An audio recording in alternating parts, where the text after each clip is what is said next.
Today on Monkey Life, female orangutan Awan wakes up in a new home and renews her acquaintance with prospective mate Jin. I am nervous, I'm excited, I just really want it to go well. Bachelor boys no longer. 3 of the park's male woolly monkeys are set to join 2 well-established ladies and form a new group. He's kind of just showing them that he's quite an impressive boy and worth their time and attention. And with renovation work finished, the Capuchins make the most of the forest enclosure.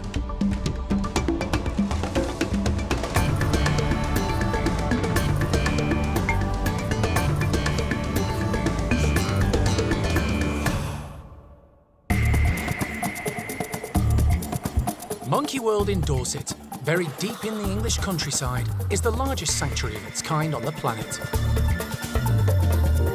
The team, led by Dr. Alison Cronin, rescue and rehabilitate abused and unwanted primates from all over the world. Anything could happen. You really have to have an open mind. The park provides a home for more than 260 primates from 24 different species.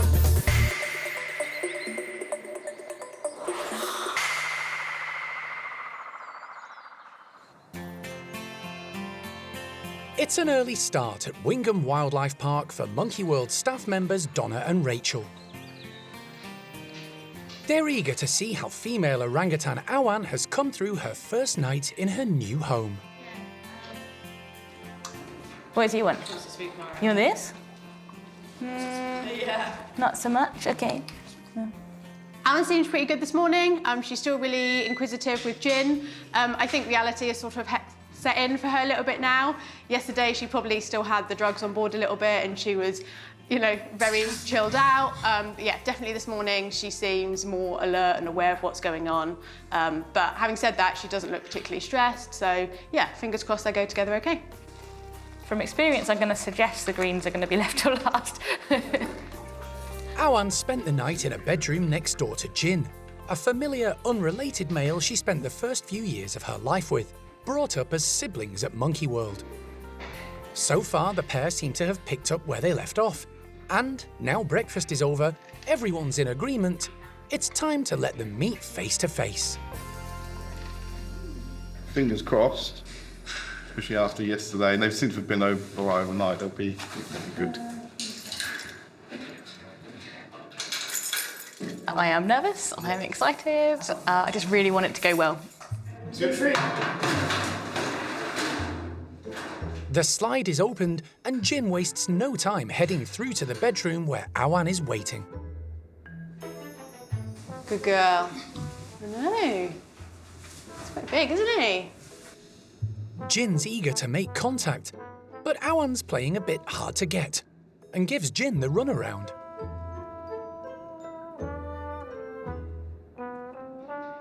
Frustrated, he finds something else to occupy him. Yeah, they seem to be doing all right so far. Jin's found Awan's leftover food, so that's been a nice distraction. Awan doesn't seem too stressed out. I think it's a good sign so far. Awan is her mischievous self, cheekily pulling Jin's hair, leaving the young adult male unsure how to react. To be honest, I thought Awan was going to be a lot more reserved, a lot more nervous. Although she is a very confident character, this is completely new for her, and a lot more than she's ever experienced before. So I'm so pleased that she seems really relaxed around Jin already. With the orangutans calm in each other's company, the team decide to give them more space by letting the pair into the playroom. It's a big step. Next door in the opposite playroom is Belean, Wingham's other adult male, along with Molly, who, until a couple of days ago, had been living with Jin. Molly and Jin have been separated so that he can partner Awan instead. Molly is in a situation where her mum's genes are very well represented in the stud book. So there's not, from the conservation breeding side of it, there's not a huge need for Molly's genes to be sort of proliferated much more. So she's not a high priority animal for breeding, which is why she's going to be with Aan, who's in a similar situation. So it's both of those are going to be in a non-breeding situation, and then Awan's coming here because they've been matched really well genetically, her and Jin. So hopefully within a few years, or maybe even next year, depending on how well they hit it off, we might have the pitter-patter of baby orangutan feet. Jin and Awan are let into their half of the playroom. Jin immediately puts on a low-key display for neighbour Aan.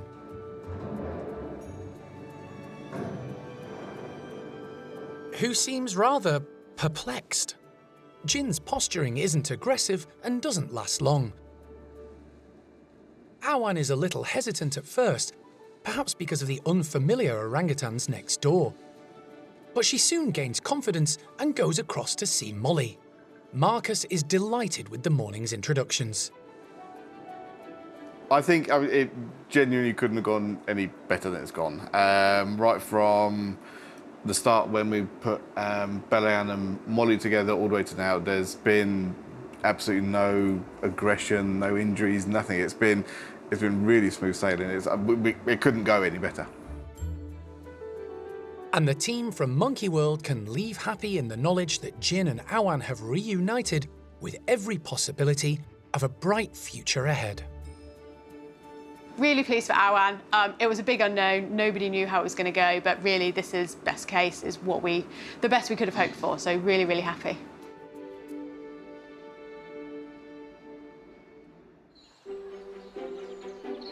The park's only biological marmoset family is being served up a favourite food today, in a challenging fashion. Ruby, Oscar and their 4 offspring absolutely love gum, which is an essential food for all marmosets. Primate care staff member Elle is injecting the sticky substance into specially adapted gum logs, designed to allow the marmosets to replicate natural sap feeding in the wild. So marmosets are really well adapted for getting gum out of trees. So first of all, they've got the teeth. Marmoset teeth are perfect. They're in a U shape, perfect for gouging the tree out first off. They've got an extremely long tongue, right to get in that hole and lick the tree sap out. And these devices are perfect because what we're going to do is we're going to suspend them, and there'll be a little bit of movement. So they'll be able to tip them to the side and upside down if they want to, just to get all of it out, basically. The gum logs should keep the family of 6 busy for some time.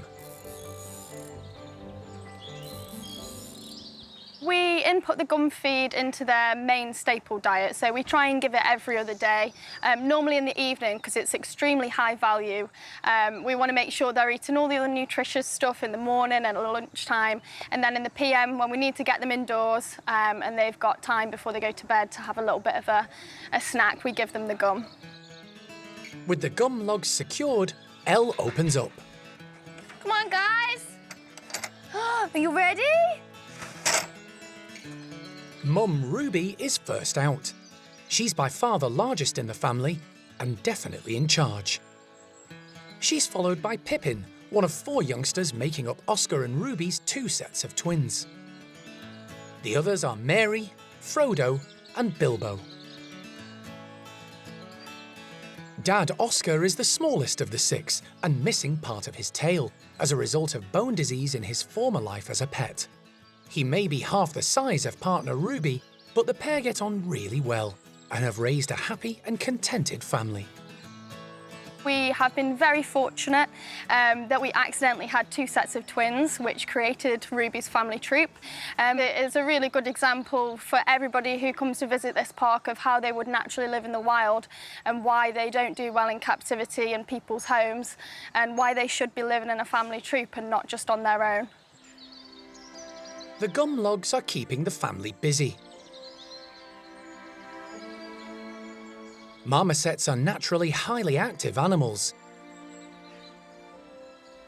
In the wild, they live in the upper canopy of the rainforests of South America. They feed on insects, fruit and leaves, as well as tree sap. Their short canine teeth and long lower incisors enable marmosets to gouge at the tree bark, leaving notches allowing the sap to flow. They have claws rather than nails, making it easy for them to cling on and move from branch to branch. Today, Ruby's family of 6 are demonstrating typical marmoset behaviour. They're totally doing everything that we would expect off a marmoset. This is how they would naturally perform in the wild. They've gone around using their claws, climbing up and down trees, foraging, licking all the branches, getting the gum out of those feeding devices, and hopefully it'll keep them busy for a little bit longer. Ruby and Oscar, both victims of the British pet trade, are one of many success stories at the park in Dorset. The pair have raised 4 infants and live life as a happy marmoset family should.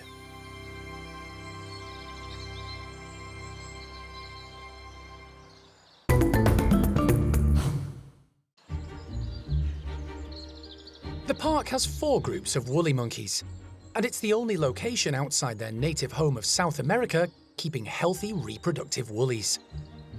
35 have been born at Monkey World in the last 2 decades.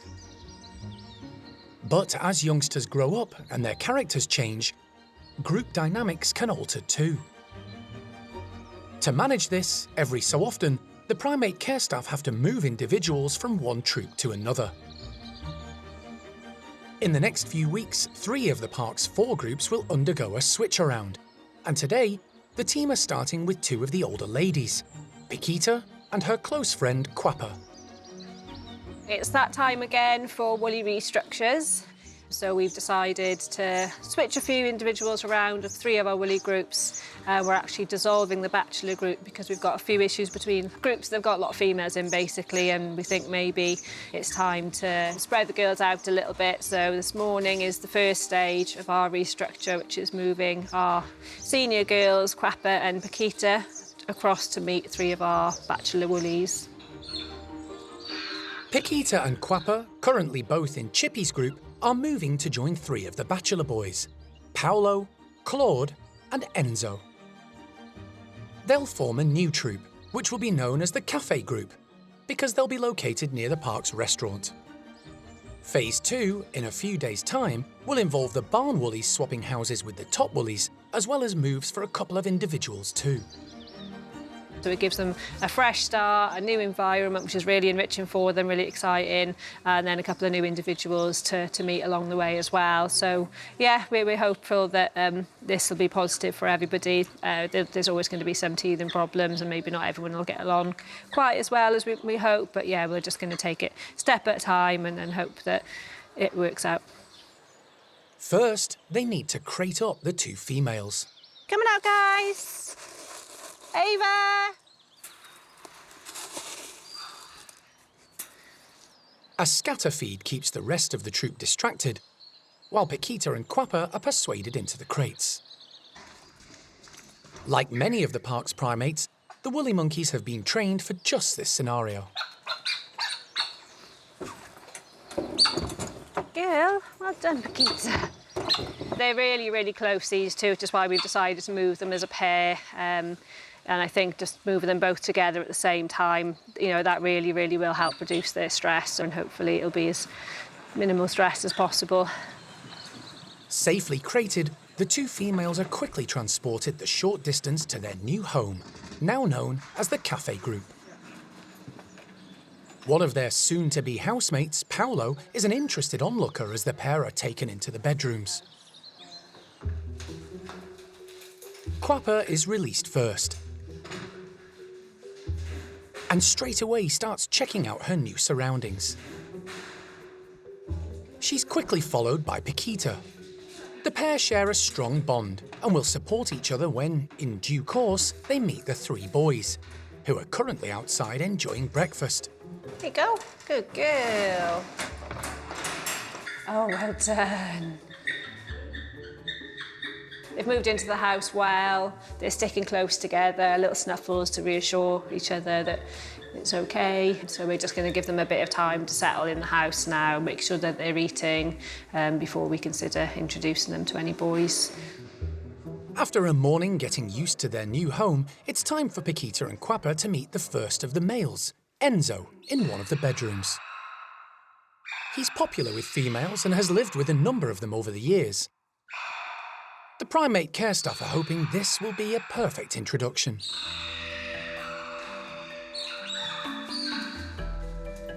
The three woolies are given the opportunity to meet each other, with the big male keen to impress the females. He is absolutely doing all the right stuff. He's, despite being a small, less impressive-looking male woolly monkey, he is very good at wooing the ladies. Paquita and Quapper seem like they need a bit of convincing still, but I think they're just playing hard to get because they've seen it all before. But he's kind of just telling them that he's quite an impressive boy and worth their time and attention. Hopefully they'll come round. The girls are reserving judgment, and as things calm down, Sharon gives all three access to the playroom.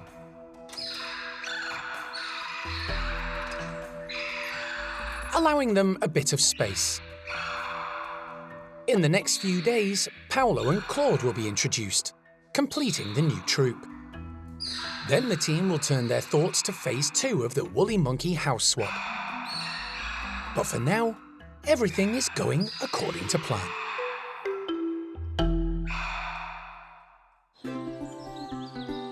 It's been a hectic time for the park's Capuchin team. Not only have they also had to plan and carry out a house swap for 2 of the groups, they've had to manage a challenging situation at the lodge. For the past 6 months, the Capuchins there have been without their large forest enclosure, which was severely damaged by a number of storms. The maintenance team have worked wonders repairing and refreshing it, and now the final touches are being made in preparation for its reopening. Fortunately, the monkeys haven't had this beautiful enclosure for quite a long time now, and yeah, it's finally coming towards the end, and it's really exciting that they're finally going to get the big enclosure back. To make sure everything runs smoothly when Eriko's troupe are let back into the enclosure, the primate care staff have had to move a few individuals around. Yeah, lovely. Sunny, who wasn't thriving in Eriko's troupe, has moved to join Gizmo and his 3 ladies, and is now a lot happier. Oh, that's really adorable. So there's little lip smacks going on from Gizmo. Sunny's doing lots of his flirting behaviour. So yeah, that's really sweet. The girls aren't too sure. While 4 females, who weren't happy in their respective groups, Chuck, Ginger, Mary and Molly, have moved in with Eriko's gang. They've all had a few days to settle in and meet each other, and with the large outdoor space now finished, it's time to all go outside together. So everyone in the group except for Chuck has been out into the forest enclosure before, but some of them haven't been in here for many, many years.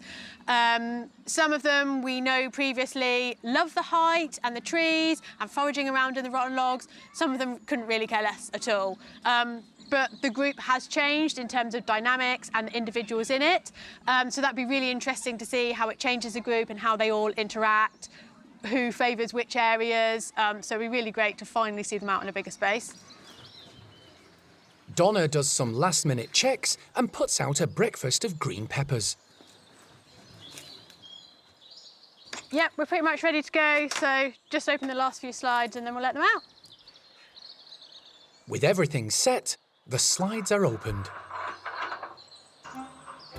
The highest-ranking individuals, leader Eriko, second-in-command Sean, and dominant female Louisa, are kept back indoors to give everyone else a chance to explore without the pressure of the dominant trio throwing their weight around. Go out there, it's exciting. At first, some of the low rankers, like Joey, aren't sure what to do or where to go. It's really good that they're being cautious and not just running out, going to the top of a tree and then sitting out all day.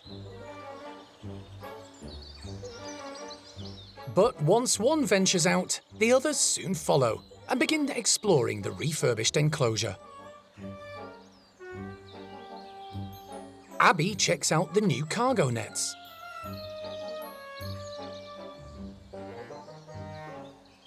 Scarlett finds some green pepper. She was wild caught and loves nothing better than being in the high canopy above the ground. Phoenix makes a beeline for some blackberries in the undergrowth. Since Louisa's arrival, she's dropped down the pecking order, but has struck up a lovely friendship with Ginger. One of the 4 females recently moved to the group. Chuck is another. Before coming to the park, she lived in appalling conditions as a pet and was kept in a small, filthy cage. This is probably the first time she's experienced an open area without some sort of roof above her head. The other 2 females new to the group are Molly and Mary, both of whom were wild-caught to be used in a Chilean laboratory. This pair are extremely confident high up in the trees. Molly in particular shows amazing agility, strength and coordination as she navigates the flimsiest of branches, using her tail as a support and anchor.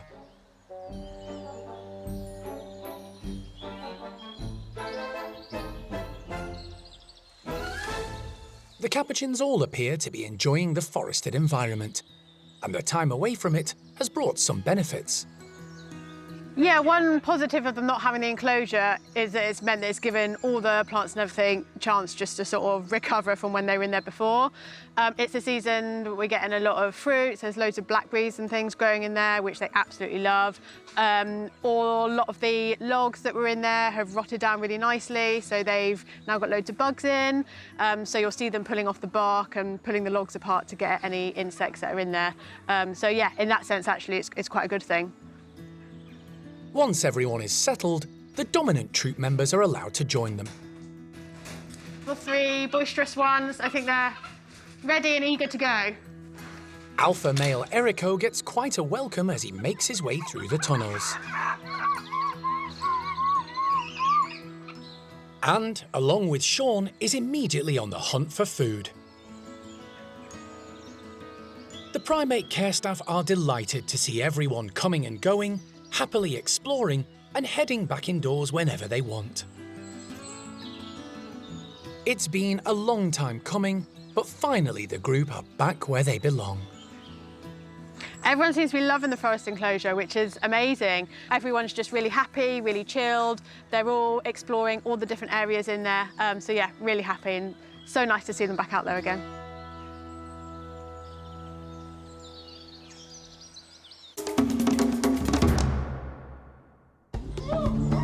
Next time on Monkey Life. Vet day for Marmoset Clyde, who comes in for the snip, but ends up minus a few teeth too. That one there is this. So that's come out, I think, ideally. And a lesson in tool use from O'Sheen for the nursery orangutans.